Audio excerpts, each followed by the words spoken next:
Published 1711 Est, the 15th of November 2017. Updated 1730 Est, the 15th of November 2017. For some, a career as a spy is simply a childhood fantasy, but for a select group of the population, this dangerous dream becomes a reality.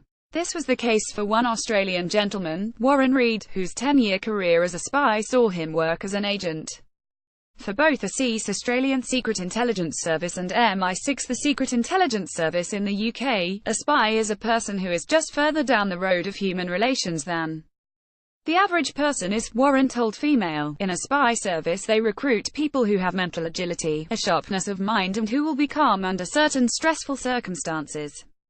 A spy is a person who is just further down the road of human relations than the average person is, Warren told Female. Warren Reid has had a 10-year career in the spy industry, working for both the Australian Secret Intelligence Service and MI6. Warren explained that those who want to be a spy need to be able to show no signs of panic in their body language. It's for people who display, usually when they're younger, a capacity to stay cool-headed in situations that may suddenly arise or be very stressful, and you have to have a capacity to feign friendship, he said. Of course, the skills that one needs to be a successful spy don't end there, as Warren explained.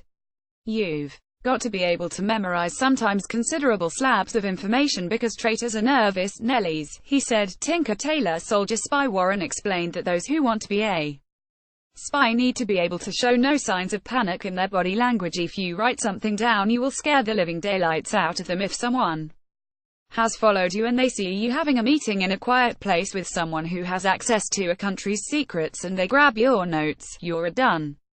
In some countries you may be tortured and killed. You can't write things down, you've got to show that you remember them, Warren explained. Another important aspect is being able to analyze people's body language, as you need to be able to predict dangerous situations before they happen. This also means you need to be able to remain relaxed and composed at all times and pay attention to your face and hands, as they are the main giveaways.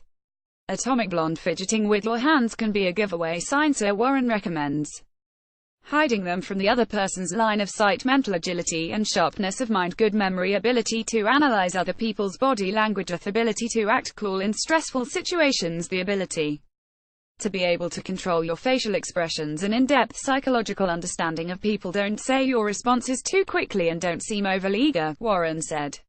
You need to calibrate your human relations to pick up signals from other people, and you need to have an in-depth psychological understanding of people and why they react in certain ways. Most spies will be posted in countries where there is already an existing spy operation and their predecessors have been working for some time, sometimes 3 or 4 years. Once they are settled into their stations, they have to trawl around and go to meetings and meet new people who have access to the secrets you want. You constantly have to identify, cultivate and recruit new people, so when you go to those meetings you keep an eye out for what will be interesting for your government back home, Warren continued. It's important that you bump into your target and get to know them and study their movements without them knowing it. Where can you place yourself so that you suddenly bump into them? Most spies will be posted in countries where there is already an existing spy operation. An important aspect of being a spy is being able to analyze people's body language, as you need to be able to predict dangerous situations before they happen. Own suggestion from Warren was spilling your coffee down a target and kindly offering to pay for their dry cleaning bill. When you are operating overseas, the standard procedure is that there is an intelligence station in your country's embassy, so you do diplomatic work in the day and spying at nighttime, and you can go under different sorts of cover, he said. You could be posing as an engineer or a traveling academic in order to get close to the people who have the secrets that you want.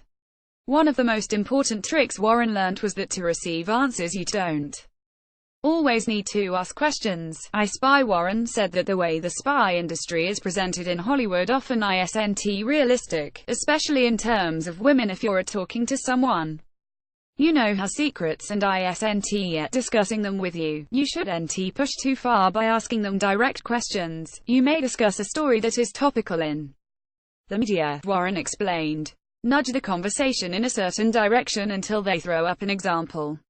Warren said that the way the spy industry is presented in Hollywood often isn't realistic, especially in terms of women. There is no realistic information out there about what it means to be a spy, so we rely on James Bond movies, Warren said.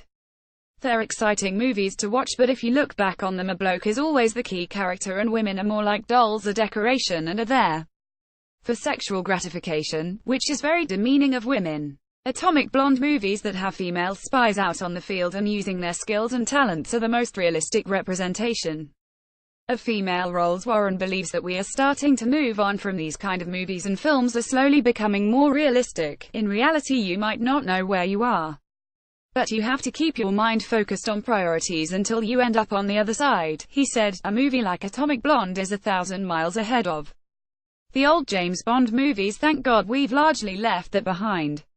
Movies that have female spies out on the field and using their skills and talents are the most realistic representation of female roles. In European countries there have been more women join spy services, which Warren believes is a good thing, but in the Western world he sees that it is still quite blokey.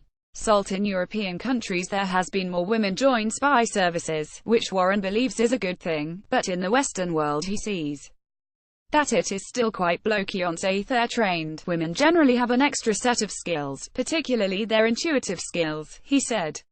Some situations women can go in, I'm not talking flaunting their sexuality, but the battle of wits and wills, and she can go in where a male has failed before. Equally, there are things blokes can do that women can't, but it can only be a good thing to have more women in the industry. Spy services in the past, particularly in Russia, have used honeypots and honey traps to lure targets, but Warren said that because times are changing, this isn't as effective anymore. Spy services in the past, particularly in Russia, have used honeypots and honey traps to lure targets in. It's now a lot more of an open world and it's a different world, and spy roles are changing with the times. Hopefully one day spy services can be 50% men and 50% women, Warren said. Most intelligent blokes know that women are doing things equally. There is no reason a female spy can't perform as well as a bloke. Warren did explain though that there are certain countries women can't be sent to, such as certain places in the Middle East, as their talents wouldn't be able to be used to their full ability. Not allowing women into the field means that more than half the population is being ignored, which would be an untapped resource. Not allowing women into the field means that more than half the population is being ignored, which would be an untapped resource. Women can perform as a wife, mother, gynecologist, or a GP. The target isn't always a man, he said. Sometimes it is also easier for one woman to relate to another, so where it might take a male spy a year to hook, a female spy can go straight in on the first meeting. They understand each other and there's a quick rapport there that wouldn't occur if there was a male spy there. If you have more women, you have more arrows in your quiver. As the years go on, the world is changing, and Warren explained that spying is rolling with the times.